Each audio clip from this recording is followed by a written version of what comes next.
Today's class is on limitation of first law of thermodynamics, spontaneity of the process, second law of thermodynamics, and change in entropy. First law of thermodynamics. Actually, in our previous class, we have discussed about the first law of thermodynamics. Today, we have discussed the limitations of first law. First law of thermodynamics tells us that the energy of the universe is conserved throughout the process, maybe the physical or chemical change, whatever may be, throughout the process, the total energy of the universe is conserved. But it can't tell us about the flow of the heat, that means the flow of the energy, that means the direction of the process at which the heat flows, because the chapter is related with the flow of the heat, that means dynamics, that means flow. So heat energy flows from a particular direction towards a particular direction, but first law of thermodynamics cannot tell us about the direction of the heat flows. Say suppose A is a container and B also is another container, another substance maybe. When they come in contact with each other in a particular isolated system, suppose this is a thermally insulated container, this is a thermally insulated container, in which these two are insulated container, in which these two, that means A and B substances are kept, and when they come in contact with each other, no heat loss from the system to the surrounding or gain from the surrounding to the system occurs. And that's why in that case, in this particular case, we can say that if A loses amount of heat energy, then B absorbs, or B loses amount of heat energy, then A absorbs. So total heat inside the container, inside this thermally insulated container, remains fixed. But we can't say whether A loses the energy or B loses the energy. In considering the particular manner through which we can judge whether the A loses amount of energy or B loses amount of energy, then we have to find out the third part known as the temperature. So without knowing this part, temperature of the body, that means temperatures of the bodies A and B, without knowing the temperature of the body, we can't say whether the heat flows from A to B or B to A. This is the limitation of the first law of thermodynamics. Spontaneous process. Now we are discussing about the spontaneous processes, which are called the spontaneous processes.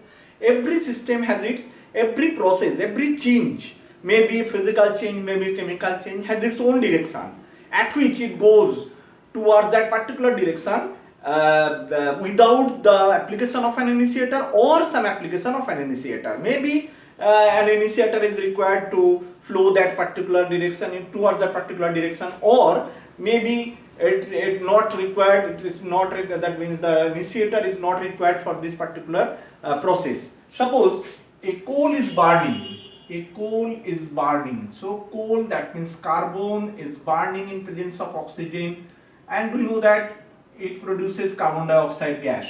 But the problem is that in this case it requires an initiator known as the fire. If or whenever fire is added to this particular mixture, carbon and oxygen, then carbon dioxide evolves. Otherwise, a piece of coal, if we kept in open atmosphere, then oxygen flows over it, but no such type of chemical reaction or combustion of carbon takes place.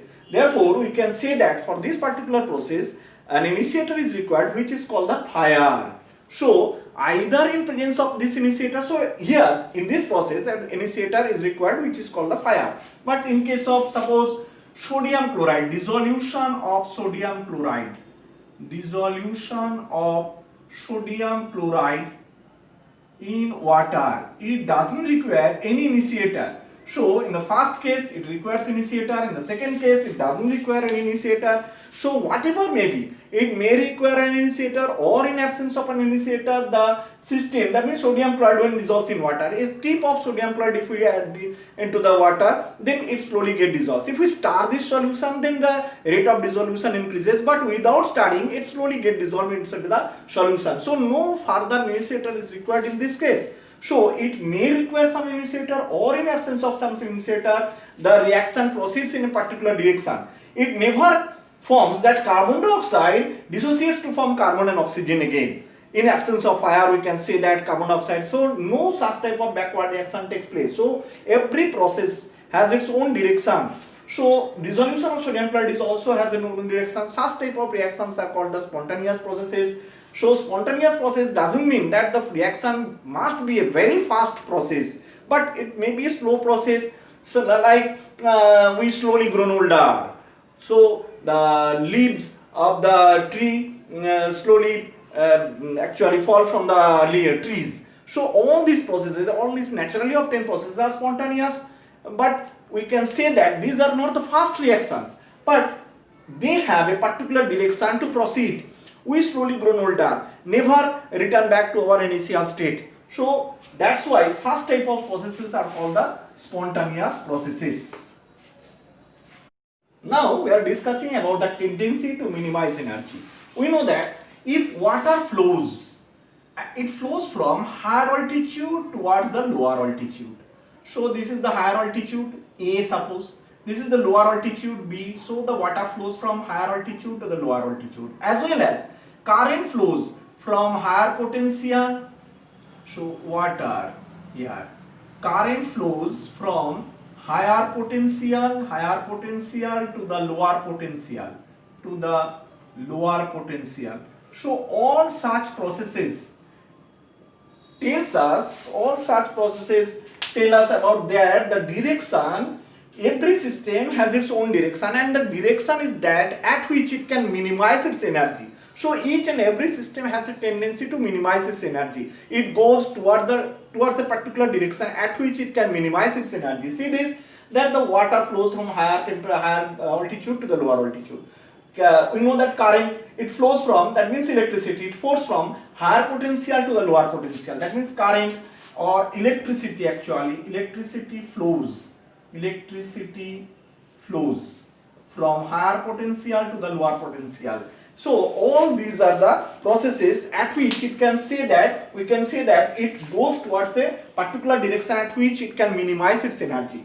So in this case we can say that every system has a tendency to minimize its own energy. That means del H must be negative here. That means all exothermic processes must be spontaneous. So this is the condition to minimize its energy. So all exothermic processes must be spontaneous. But there are several reactions, like number 1, ammonium chloride. When adding to the water, so during its dissolution into the water, it actually absorbs some amount of heat energy from the solution, and the temperature of the solution gets dropped. So in this case we can say that del H is positive here because the process is endothermic in nature. Again, if suppose two containers contain, one is helium gas and the other container contains neon gas. So if we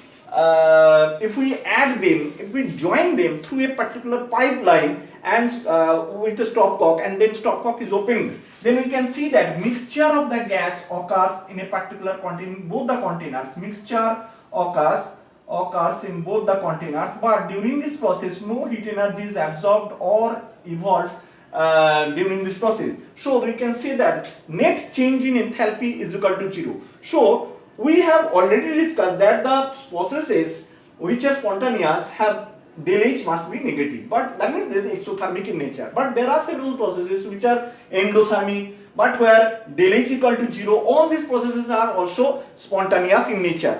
Why these processes are spontaneous?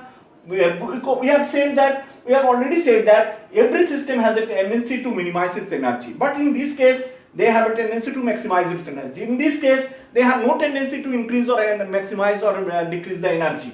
So how we can explain the spontaneity of such processes? So we can say that instead of one factor, there are actually second factor also, which also governs the spontaneity of the process, and that factor is called the randomness of the system. This is the randomness of the system. Randomness. How it governs? We know that in case of ammonium chloride in water, ammonium chloride is a solid substance. In this crystal, the randomness is minimum. So in case of solid, the randomness is minimum. Randomness is minimum. But when it dissolves into the solution, it produces ammonium cation and chloride minus anion. So these ions are free to move inside the solution. Hence their randomness increases.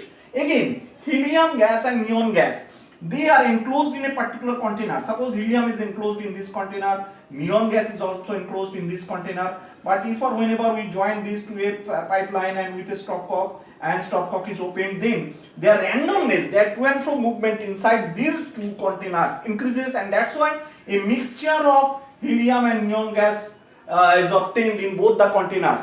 So this actually we can explain that every system has a tendency, number one, to minimize its energy, and number two, to maximize its randomness. So these two are the governing factors which actually control the spontaneity of the process. But these two are independent of each other. We can't say that if the system has a tendency to minimize its energy, that means the system has also this tendency to maximize its randomness. We can't say this. There are some processes in which you can say that minimize its energy as well as minimize its randomness, maximize its energy as well as maximize its randomness. So we can't say that these two factors go parallel in a particular process, because they are independent of each other. Now we are discussing about the entropy of the system. Already we have discussed what is randomness. This is the second governing factor which governs the spontaneity of a process. That means each and every system has a tendency to minimize its energy and maximize its randomness. Now what is entropy? This is the measurement through which, this is the actually quantity, physical quantity of a system through which we can measure the randomness of a system.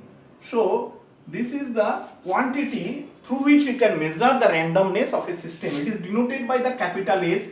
As it is denoted by the capital letter, so we can see that this is actually extensive property. This is extensive property because this denotes the energy of the system also. Extensive property, it is related with the energy. It is related with the number of particles, that means it is related with the mass. Extensive property, and also it is the actually it depends on the mass, as well as it is a state function, as it denotes as it is denoted by the capital letter. So it is a state function also. It is a state function. Now, so change in entropy denoted by del S of the system can be written as Q reversible by T. So at constant temperature, if the Q amount of heat is supplied to the system reversibly, because we know that in case of reversible process, maximum amount of heat energy is supplied because the Q reversible is greater than that of Q irreversible. So del S, that means change in entropy, is that means the measurement of the randomness. We can say that del S, change in entropy, is the amount of heat energy supplied to a system at constant temperature. So the ratio of these two is called the del S. Now this actually extensive property because it depends on the mass. With the increase of the mass, Q increases. But for the molar entropy, so the unit of entropy is actually joule per Kelvin. But in case of molar entropy, as the number of mole is fixed, 1 mole, so mass is also constant. That means molar entropy doesn't depend on the mass. So it is an intensive property, though it is also a state function. Intensive property, but it is a state function also. So its unit is joule per Kelvin per mole. This is the unit of the entropy. Now entropy is denoted by the Q reversible by T. So in case of transformation of a substance, transformations are two types. Number one, fusion, and number two, vaporization. Number one is fusion from solid state to liquid state, or from liquid state to the gaseous state.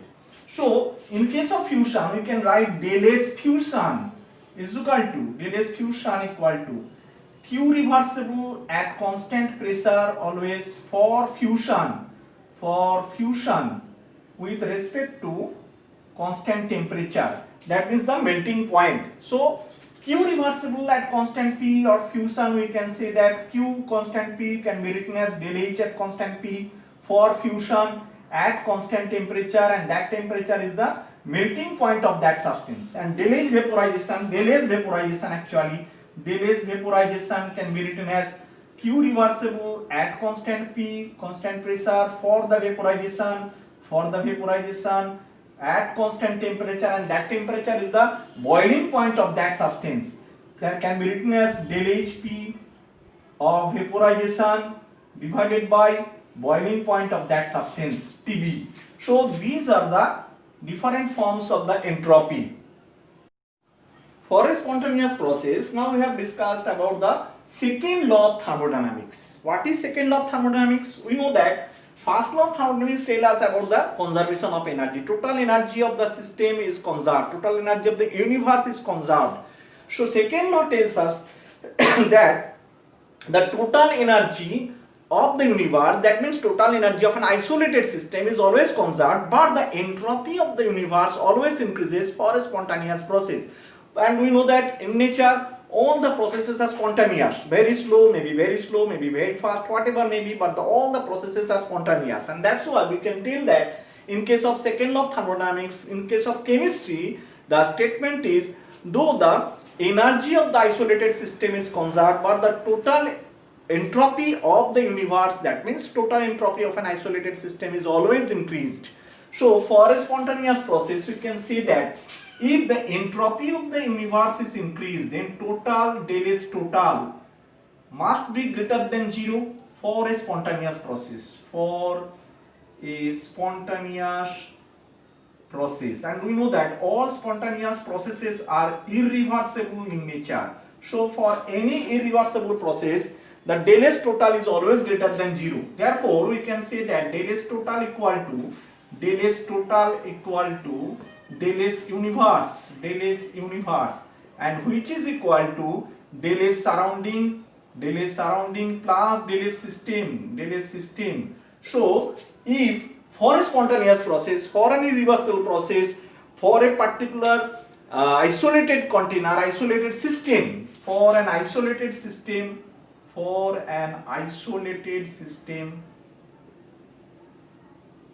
we can say isolated system and spontaneous process, we can say that del S universe, since del S total is greater than 0, therefore del S universe is also greater than 0. Therefore del S system plus del S surrounding must be greater than 0, But in case of a reversible process, we know that del S total for the system plus universe plus surrounding, del S total is always equal to 0. This is for reversible process. Del S total is always equal to 0.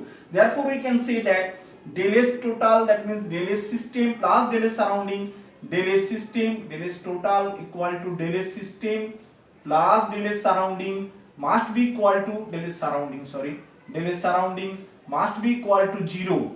So in this case, in reversible process, these two are equal to 0, but in case of isolated conditions, spontaneous process, del S universe is greater than 0 for each and every process. And we know that del S at equilibrium, change in entropy at equilibrium must be equal to 0. Del S at equilibrium must be equal to 0. So if or whenever the total entropy of the universe, we know that for any natural spontaneous process, the entropy of the universe increases.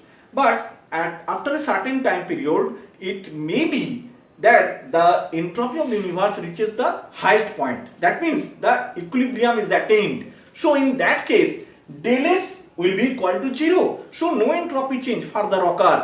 That means total system that sees that particular portion of that particular, in that particular case we can say that the entropy is conserved, entropy is fixed, entropy cannot be changed.